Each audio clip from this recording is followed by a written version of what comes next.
Neurosis versus Character Disorder, Self-Image Issues by Dr. George Simon, PhD, from counselingresource.com. Neurotics often have damaged self-images that stem from low self-esteem. Disordered characters see themselves as superior, which leads to a sense of entitlement. What's more, disordered characters aren't compensating for anything. They really do think they're all that. Neurotic individuals and disordered characters differ on many dimensions, such as what they need most from counseling, how they respond to adverse consequences, etc. See, for example, my articles Neurosis versus Character Disorder, Contrasting Needs in Therapy, and Responses to Adverse Consequences. But there is perhaps no aspect of their personality in which they differ more than the dimension of self-image. Neurotics often have a significantly damaged or tenuous self-image. This typically arises out of a deficient sense of self-worth or self-esteem. Underneath it all, neurotics feel defective in some way and unsure that they are truly lovable.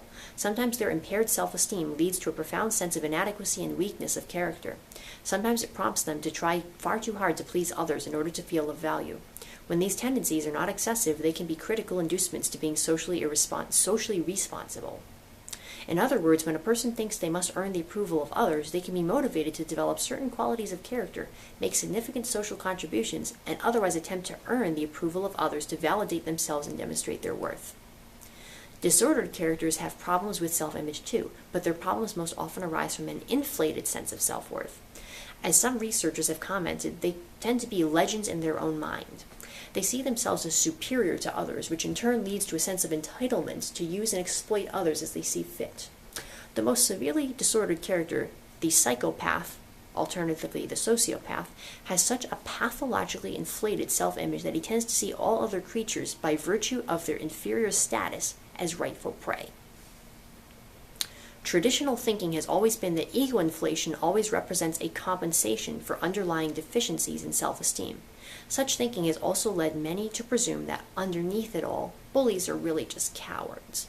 Fortunately, some fairly sound science in the last 20 years has helped debunk this myth. The compensation metaphor still has some validity when you're dealing with neurosis, but it's a risky and potentially damaging point of view to hold when you're dealing with character disturbance. Disordered characters really do think they're all that.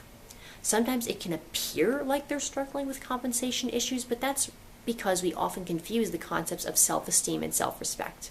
I'll be posting on self-image issue again, and will expand upon the distinction that should be made between self-esteem and self-respect, and how achieving a healthy balance of the two is critical to character formation.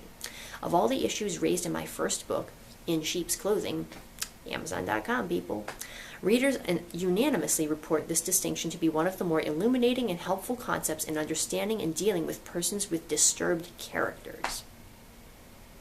Stay tuned for Self-Image Issues Part 2.